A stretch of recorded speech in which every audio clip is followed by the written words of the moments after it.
तो अब हमारे पास टॉपिक है एसिडोसो अल्कलोसिस का। इसमें हम देखेंगे कि जो मुख्तलिफ डिसऑर्डर होते हैं, ठीक है, मेटाबॉलिक है या रेस्पिरेटरी है, एसिडोसो अल्कलोसिस वगैरह, उनके काजेज़ क्या होते हैं, कौन सी कंडीशंस होती हैं जिनकी वजह से ये डिसऑर्डर्स होते हैं, ठीक है। इस पे बढ़ने से पहले मैं आपको बताना चाहता हूँ एक इम्पोर्टेंट फ़र्क एसिडोसिस और एसिडीमिया में फ़र्क क्या है, उसी हिसाब से अल्कलोसिस और अल्कलीमिया में फ़र्क क्या है। सही है। एसिडोसिस क्या एसिडोसिस का मतलब क्या है? ये वो मैकेनिज़्म है जिसकी वजह से एसिडोसिस होता है। For example diabetic keto acidosis, ठीक है, जिसमें जो है कीटोन बॉडीज एक्यूमुलेट होती हैं जिसकी वजह से एसिडोसिस होता है। सही है। और लैक्टिक एसिडोसिस मतलब एसिडोसिस क्या है, इसका मतलब है मैकेनिज़्म है जिसकी वजह से बॉडी जो है एसिडीमिया की तरफ जा रही होती है, ठीक है, ये मैकेनिज़्म है। सही है। एसिडीमिया का मतलब क्या है? जबकि ब्लड की मेजर्ड पीएच एक्चुअली जो है 7.35 से कम हो तब उसको क्या कहेंगे? एसिडीमिया है। अब आप कहोगे इसमें क्या है सर, ये जो हम एसिडोसिस होगी तो लाजमी एसिडीमिया होगी। आप कहोगे ना कि अगर एसिडोसिस होगी तो एसिडीमिया लाजमी होगी, एसिडोसिस होगी तो ज़ाहिर ब्लड की पीएच 7.35 से कम होगी, पर ऐसा नहीं होता है। सही है। हमने कंपनसेटरी मैकेनिज़्म पढ़े थे। सही है। अगर उसमें लाजमी नहीं है कि जब भी एसिडोसिस हो एसिडीमिया हो। ऐसा हो सकता है किसी बंदे को जो है रेस्पिरेटरी एसिडोसिस हो, पर एज अ वे ऑफ जो है कंपनसेटरी मैकेनिज़्म फ्रॉम किडनी उसको एसिडोसिस के मेटाबॉलिक अल्कलोसिस हो जाए तो और उसके ओवरऑल जो है ब्लड की पीएच चेंज ना हो। सही है। उसको हालांकि रेस्पिरेटरी एसिडोसिस तो है पर उसकी ब्लड की पीएच जो है वो 7.35 से कम नहीं हो, तो ऐसा हो सकता है। इसलिए एसिडोसिस क्या है? वो मैकेनिज़्म है जो एसिडीमिया की तरफ लेके चला जाता है बॉडी को। एसिडीमिया क्या है? एक्चुअल जब ब्लड की पीएच 7.35 से कम हो तो उस कंडीशन को एसिडीमिया कहा जाता है। इसी तरीके से अल्कलोसिस और अल्कलीमिया भी है, ठीक है। पहले पढ़ते हैं एसिडीमिया को। एसिडीमिया का मतलब क्या है? जब ब्लड की पीएच 7.35 से कम हो जाए। सही है। तो एसिडीमिया किसकी वजह से हो सकती है? रेस्पिरेटरी एसिडोसिस की वजह से हो सकती है, मेटाबॉलिक एसिडोसिस की वजह से हो सकती है, इन दोनों को मिक्स की वजह से भी हो सकती है। मतलब दो पेशेंट को दोनों बीमारी हो जिसकी वजह से भी एसिडीमिया हो सकती है। अब सबसे पहले हम देखते हैं रेस्पिरेटरी एसिडोसिस को। रेस्पिरेटरी एसिडोसिस का आपको मतलब पता है क्या है? रेस्पिरेटरी एसिडोसिस तब होती है जब जो है CO2 की जो है प्रेशर कितना बढ़ जाए, ग्रेटर देन 40 mmHg हो जाए। तो अब वो किन कंडीशंस में होता है वो हम देखते हैं। तो ये देखें ना, कार्बन डाइऑक्साइड की जो लेवल है 40 से कब ज़्यादा बढ़ेगा?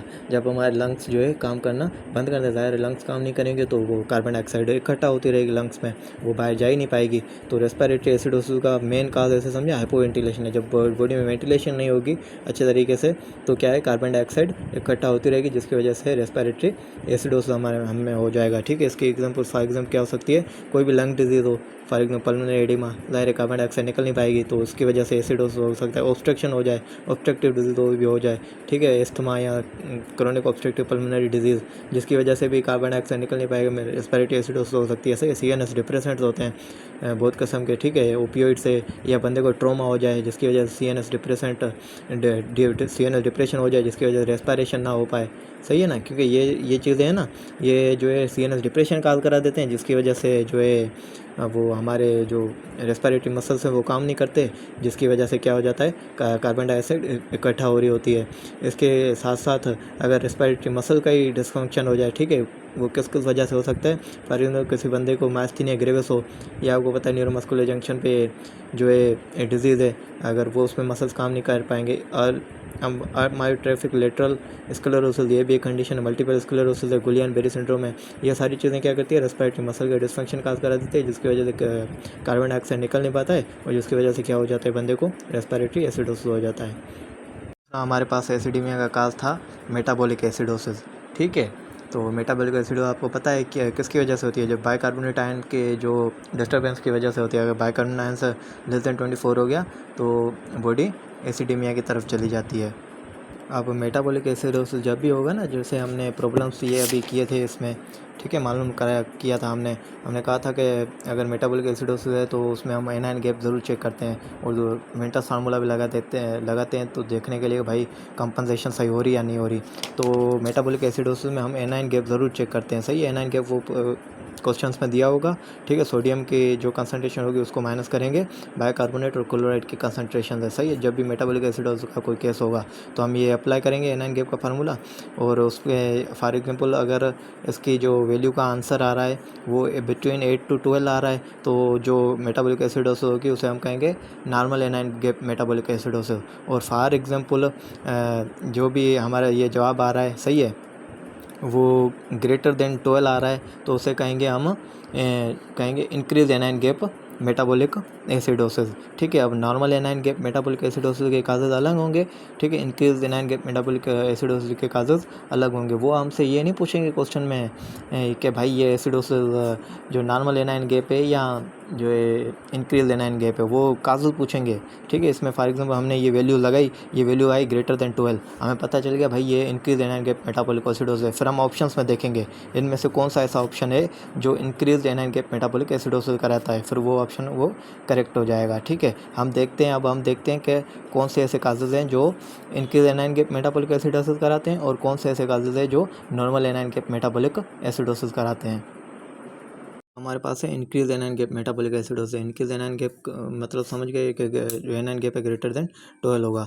इसके काजेज याद करने के लिए एक नमूने के मड पाइल्स है, ठीक है। इस तरीके से आपको इसके जो है काजेज इंक्रीज एनाइन गैप के इजीली याद हो जाएंगे। ये याद करना ज़रूरी है क्योंकि एग्जाम वो जो है क्वेश्चंस में ये इसके काजेज आ जाते हैं, एक एक मतलब सीधा सीधा इसका काज लिखा हुआ होता है वो, क्योंकि सवाल ऐसा ऐसा दिया होता है, हमसे पूछते हैं भाई काज क्या है इस चीज़ का, तो ये याद करना ज़रूरी है। नमूने के इसका मड पाइल्स है, तो किस किस चीज़ की वजह से एनाइन गैप इंक्रीज हो सकता है। एक है मिथानॉल, ठीक है, फार्मिक एसिड इंजेक्शन, ठीक है, वो किसी बंदे में, तो उसकी वजह से हो सकता है। तो क्वेश्चंस में वो हम डिफ्रेंशिएट क्या करेंगे, हो सकता है 2-3 ऑप्शन इनमें दिए हुए हों, ठीक है। फिर हमें कैसे पता लगाना है कि किसकी वजह से हो रही है, तो इसके जो इम्पोर्टेंट जो है चीज़ें भी दी हुई होंगी इनसे रिलेटेड, उनसे हमें पता चलेगा कि ये मिथानॉल की वजह से हो गई है, ये प्रोपेनॉल ग्लाइकोल की वजह से नहीं हुई है। तो मिथानॉल की वजह से क्या हुआ दिया होगा, उसके साथ विजुअल सिम्टम्स भी दिए हुए होंगे पेशेंट को, सही है।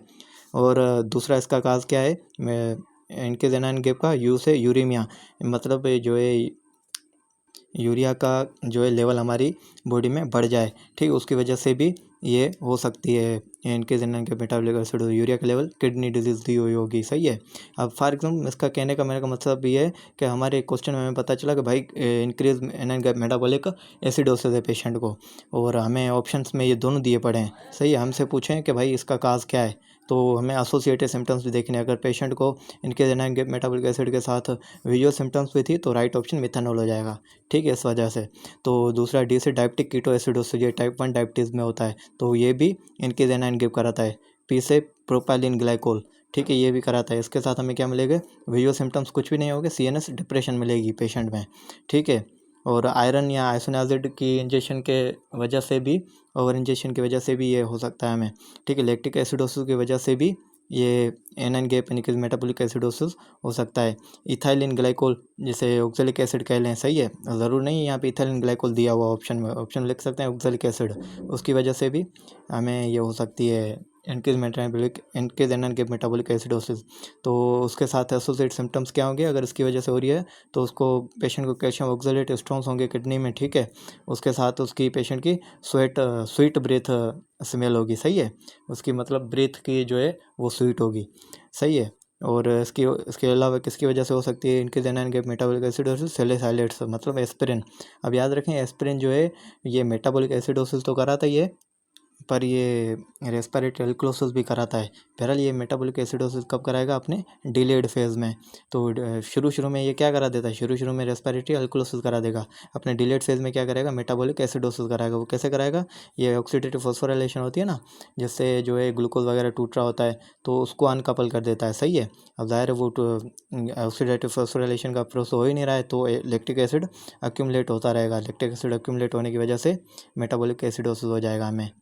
तो ये सारे काजेज हैं किसके, इनके एनाइन गैप मेटाबॉलिक एसिडोसिस के। अब नॉर्मल एनाइन गैप क्या हम पढ़ते हैं causes normal anion gap metabolic acidosis. Normal anion gap में आपको पता है एनाइन गैप 8 से 12 ही रहता है। उसके काजेज क्या हैं, एक है हाइपरक्लोरीमिया, ठीक है, ज़ाहिर है अगर HCl की क्वांटिटी बढ़ जाएगी हमारे ब्लड में तो एनाइन जो मेटाबॉलिक एसिडोसिस हो जाएगा, तो हाइपरक्लोरीमिया इसका काज है। डायरिया की वजह से भी जो है एसिडोसिस हो सकता है डायरिया की वजह से। क्यों? डायरिया में वो जो है बाइकार्बोनेट आयन से निकल चले जाएंगे, बाकी हाइड्रोजन आयन से रह जाएंगे, जिसकी वजह से एसिडोसिस हो सकती है। एसिटाजोलेमाइड की वजह से भी हो सकता है। ज़ाहिर है जो हमारे किडनी के अंदर कार्बोनिक एनहाइड्रेज होता है ना, जिसकी वजह से बाइकार्बोनेट आयंस रीअब्जॉर्ब हो रहे होते हैं, तो ये एसिटाजोलेमाइड उस कार्बोनिक एनहाइड्रेज को ही इनहिबिट कर देता है। ज़ाहिर है कार्बोनिक एनहाइड्रेज इनहिबिट होगा तो HCO3 जो है रीअब्जॉर्ब हो ही नहीं पाएगा, तो वो सारा लॉस हो जाएगा यूरिन में। अगर HCO3 लॉस हो जाएगा, हाइड्रोजन आयंस रह जाएंगे, जिसकी वजह से एसिडोसिस हो जाएगा हमारी बॉडी में। तीसरा एक काज है स्पाइरोनोलेक्टोन। ठीक है, ये इसे समझे अल्डोस्टेरोन का इनहिबिटर है। अल्डोस्टेरोन मैंने आपको कहा था कलेक्टिंग डक्ट पे जाके एक्ट करता है, सोडियम को रीअब्जॉर्ब करता है, हाइड्रोजन आयन को बाहर निकालता है। तो अगर एल्डोस्टेरोन काम ही नहीं कर पाएगा तो हाइड्रोजन आयन बाहर नहीं निकल पाएंगे, हाइड्रोजन आयन ब्लड में ही रहेंगे, तो जिसकी वजह से क्या होगा, एसिडोसिस हो जाएगा। ठीक है, क्योंकि एल्डोस्टेरोन काम नहीं कर पाएगा। दूसरा एडिसन डिजीज़। एडिसन डिजीज़ में क्या होता है कि जो एडिनल हमारे ग्लैंड है ना, वो कार्टिसोल और एल्डोस्टेरोन वगैरह प्रोड्यूस ही नहीं कर पाता। ये एक डिजीज़ है जिसमें ये प्रोड्यूस नहीं कर पाता। ज़ाहिर एल्डोस्टेरोन प्रोड्यूस नहीं होगा तो सोडियम रीअब्जॉर्ब और हाइड्रोजन सीक्रेट नहीं होगा, हाइड्रोजन देन ब्लड में रहेगा तो एसिडोसिस हो जाएगा। ठीक है, एक ये काज है। दूसरा सेलिन इन्फ्यूजन। अगर हम किसी बंदे को ठीक है ब्लड में नॉर्मल सेलिन देते हैं, ठीक है, उसमें तो NaCl में क्लोराइड उसमें बढ़ जाता है, उसके ब्लड में। क्लोराइड क्या करता है, जो खुद सेल्स में आता है, मतलब क्लोराइड जब हमारे ब्लड में आता है तो वो ये क्योंकि उसमें नेगेटिव चार्ज ओवरऑल बढ़ जाती है, तो बाइकार्बोनेट आयंस सेल के अंदर जो है वो चले जाते हैं। अब ज़ाहिर है बाइकार्बोनेट आयंस सेल के अंदर जाएंगे तो बाहर हाइड्रोजन आयंस ही रह जाते हैं, जिसकी वजह से एसिडोसिस हो जाते हैं। तो नॉर्मल एनायन गैप के ये सारे काजेज हैं। तो हम जब ये पूरा प्रॉब्लम सॉल्व करके रहेंगे ना, तो हमसे पूछेगा भाई ये क्यों हुआ है, तो उसमें हमें देखना है। ठीक है, अगर नॉर्मल एनायन गैप है तो इनमें से कोई काज का उसका सही जवाब होगा, अगर इनकेस एनायन गैप है तो इनमें से कोई एक उसका करेक्ट आंसर होगा। हमारे पास है अल्कलीमिया। अल्कलीमिया आपको पता है कि इसका मतलब क्या है, जब हमारे ब्लड की pH मेजर्ड ब्लड की pH ग्रेटर देन 7.45 हो जाए। अब ये अल्कलीमिया रेस्पिरेटरी अल्कलोसिस की वजह से भी हो सकती है, मेटाबॉलिक अल्कलोसिस की वजह से भी हो सकती है, इन दोनों की मिक्स की वजह से भी हो सकती है। सही है, ब्लड की pH इतने। तो अब हम आते हैं रेस्पिरेटरी अल्कलोसिस पे। रेस्पिरेटरी अल्कलोसिस आपको पता है कब होती है, क्यों होती है? जब हमारी जो है बॉडी में कार्बन डाइऑक्साइड के लेवल क्या हो जाए, कम हो जाए। सही है, तो जब भी हमारे PCO2 का जो है पार्शियल प्रेशर जब कम होगा, मतलब CO2 का पार्शियल प्रेशर जब कम होगा ग्रेटर देन 40 ऐसे समझें, तो रेस्पिरेटरी अल्कलोसिस की तरफ बॉडी जा रही होती है। तो उसके क्या काजेज हैं वो आप देखते हैं। मैंने अभी ग्रेटर देन 40 कर दिया। जब PCO2 का लेवल जो है लेस देन 40 होगा तब जाके रेस्पिरेटरी अल्कलोसिस हो गया। अब PCO2 का लेवल लेस देन 40 कैसे होगा, जब CO2 हमारी बॉडी से बाहर ज़्यादा जा रही होगी। CO2 बाहर ज़्यादा कब जाएगी, जब हाइपर वेंटिलेशन होगी, मैंने आपको बताया है। सही है, अब कौन कौन से काजेज़ हैं जिसकी वजह से हमें हाइपर वेंटिलेशन होती है। जिसकी हाइपर वेंटिलेशन होगी CO2 बाहर निकल चला जाएगा, CO2 कम होने की वजह से रेस्पिरेटरी अल्कलोसिस हो जाएगी। अब किसकी वजह से हाइपर वेंटिलेशन होती है? सैलिसाइलेट्स। मैंने अभी बताया था आपको कि जो ये एस्पिरिन है या सैलिसाइलेट्स वगैरह है, ये रेस्पिरेटरी अल्कलोसिस, मेटाबॉलिक एसिडोसिस दोनों कराता है, पर इनिशियली जो है ये क्या कराता है, रेस्पिरेटरी अल्कलोसिस कराता है। ये कैसे कराता है? In early overdose directly stimulate respiratory centre in medulla oblongata. अब रेस्पिरेटरी सेंटर को स्टिमुलेट करेंगे तो ज़ाहिर है हाइपर वेंटिलेशन हो जाएगी, जिसकी वजह से कार्बन डाइऑक्साइड का लेवल कम होगा और रेस्पिरेटरी अल्कलोसिस हो जाएगी। तो अर्ली फेज़ में सैलिसाइलेट्स रेस्पिरेटरी अल्कलोसिस कराते हैं। दूसरा इसका काज ट्यूमर्स है, स्पेशली CNS के ट्यूमर्स हैं। ठीक है, CNS में जो ट्यूमर्स होंगे ना वो रेस्पिरेटरी सेंटर्स को स्टिमुलेट करेंगे। ठीक है, तो ज़ाहिर है ये अगर स्टिमुलेट होंगे तो वेंटिलेशन बढ़ेगी, जिसकी वजह से अल्कलोसिस हो जाएगी रेस्पिरेटरी। तो सैलिसाइलेट ट्यूमर एक काज है। एंजाइटी या पैनिक अटैक, आपको पता है एंजाइटी या पैनिक अटैक के अंदर भी बंदे की जो है सांस वो तेज़ हो जाती है। ठीक है, तो उसमें भी वेंटिलेशन बढ़ जाती है, जिसकी वजह से रेस्पिरेटरी अल्कलोसिस हो जाएगा, वेंटिलेशन बढ़ेगी, कार्बन डाइऑक्साइड निकल जाएगा। ठीक है, एक दूसरा काज है पल्मोनरी एम्बोलिज्म। ठीक है, पल्मोनरी एम्बोलिज्म मतलब कि पल्मोनरी आर्टरी के अंदर जो ब्लॉक आ जाए। ठीक है, इसकी वजह से रेस्पिरेटरी अल्कलोसिस कैसे होगा?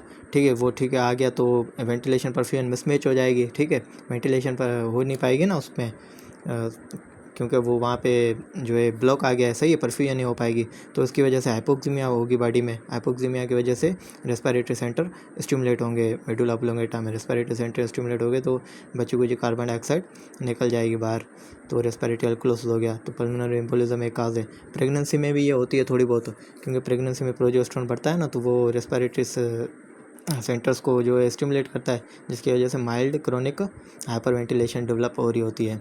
तो ये सारे काज हैं रेस्पिरेटरी अल्कलोसिस के।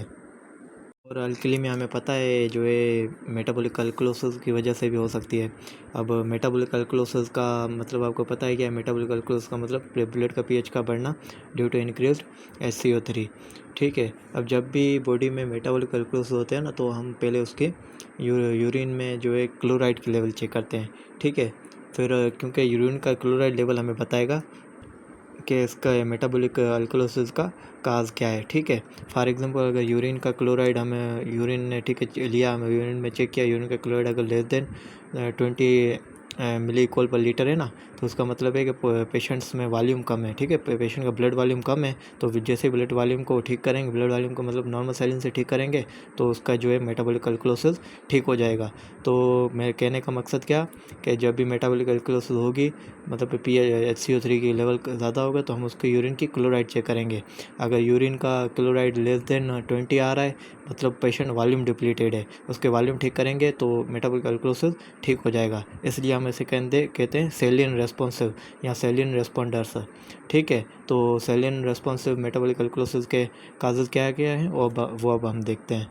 एक तो है हाइपोवॉल्यूम, किसी भी वजह से हमारे बॉडी का ब्लड का वॉल्यूम जो है कम हो जाए। ठीक है, डिहाइड्रेशन हो जाए, हेमरेज वगैरह किसी भी वजह से अगर हाइपोवॉल्यूम होगा, तो आपको पता है लॉस ऑफ फ्लूइड के बाद रेनिन एंजियोटेंसिन अल्डोस्टेरोन सिस्टम एक्टिवेट होता है, अल्डोस्टेरोन बढ़ता है। अल्डोस्टेरोन क्या करता है? सोडियम को रीअब्जॉर्ब करता है और पोटेशियम और हाइड्रोजन को निकाल फेंकता है। ठीक है, यूरिन में, तो हाइड्रोजन वगैरह लॉस होने की वजह से क्या है, SCO3 बढ़ जाता है, जिसकी वजह से अल्कलोसिस हो जाता है। तो एक metabolic alkalosis, saline responsive metabolic alkalosis का काज क्या है? ये हाइपोवॉल्यूमिया है। अब जाहिर है इसमें अगर वॉल्यूम ब्लड का ठीक करेंगे, तो रास वाला सिस्टम जो है ये डीएक्टिवेट हो जाएगा, अल्डोस्टेरोन वगैरह रिलीज नहीं होगा, मेटाबॉलिक अल्कलोसिस ठीक हो जाएगी, इसलिए सेलिन रेस्पॉन्सिव में आता है। एक तो हाइपोवॉल्यूमिया है, दूसरा अब हम देखते हैं। दूसरा है कि हमारे बॉडी में अगर हम लूप या थायराइड डायूरेटिक्स लें, लूप डायूरेटिक्स में क्या फ्यूरोसेमाइड वगैरह हो गई, थायराइड डायूरेटिक्स में हाइड्रोक्लोरोथायराइड वगैरह आ जाए, वो मैंने आपको पिछले मैकेनिज्म बताया था। ठीक है, अगर लूप डायूरेटिक्स या थायराइड डायूरेटिक्स वगैरह यूज़ करेंगे, सोडियम वगैरह रीअब्जॉर्ब नहीं होगा, वो कलेक्टिंग ट्यूब्यूल में आएगा, वो वाटर को भी खुद के सांस लेके यूरिन में निकल जाएंगे, तो वॉल्यूम लॉस होगा। वही पीछे जो हमने पढ़ा, ठीक है, वॉल्यूम लॉस की वजह से, यही वॉल्यूम लॉस जो हमने पढ़ा था। ठीक है, रेनिन एंजियोटेंसिन अल्डोस्टेरोन का सिस्टम रिएक्टिवेट होगा और वो सारे अल्कलोसिस काज करा देगा। तो एक तो काज ये लूप या थायराइड डायूरेटिक्स। ठीक है, रास एक्टिवेट होने की वजह से क्या होगा? बाइकार्बोनेट बढ़ जाएंगे, क्योंकि हाइड्रोजन लॉस हो गया है। ठीक है, पोटेशियम भी लॉस हो गया, हाइपोकैलिमिया होगी, और ओवरऑल ब्लड की पीएच बढ़ जाएगी, क्योंकि बाइकार्बोनेट आयंस बढ़ गए हैं। तीसरा इसका काज क्या है? सेलिन रेस्पॉन्सिव मेटाबॉलिक अल्कलोसिस का।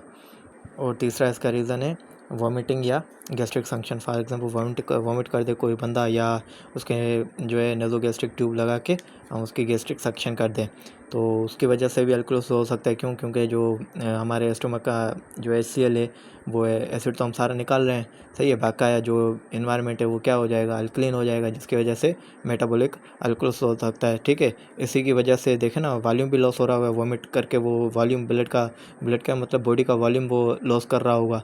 ठीक है, वॉमिटिंग से या गैस्ट्रिक सक्शन से वॉल्यूम हम निकाल रहे हैं ना बॉडी का, तो वॉल्यूम लॉस होने की वजह से रास सिस्टम भी एक्टिवेट होगा, जो वर्सन कर देगा अल्कलोसिस को। इसके गैस्ट्रिक सक्शन या वॉमिटिंग में ऐसे समझिए डबल हिट हो जाता है। एक तो HCl हम वैसे लॉस कर रहे हैं, और दूसरा क्या है, वॉल्यूम लॉस की वजह से रास सिस्टम एक्टिवेट हो रहा है, जो फर्दर वर्सन कर रहा है अल्कलोसिस को। ठीक है, तो ये 3 रीजंस थे सेलिन रेस्पॉन्डर्स का। सेलिन रेस्पॉन्डर्स आप ऐसे समझिए, किसी भी कारण की वजह से अगर हमारी बॉडी का वॉल्यूम लॉस हो रहा है, तो वो सेलिन रेस्पॉन्डर्स है। तो वो कैसे पता लगेगा हमें? उसका यूरिन का क्लोराइड लेवल चेक करेंगे, अगर बिलो 20 है, तो मतलब वो सेलिन रेस्पॉन्डर मेटाबॉलिक अल्कलोसिस है।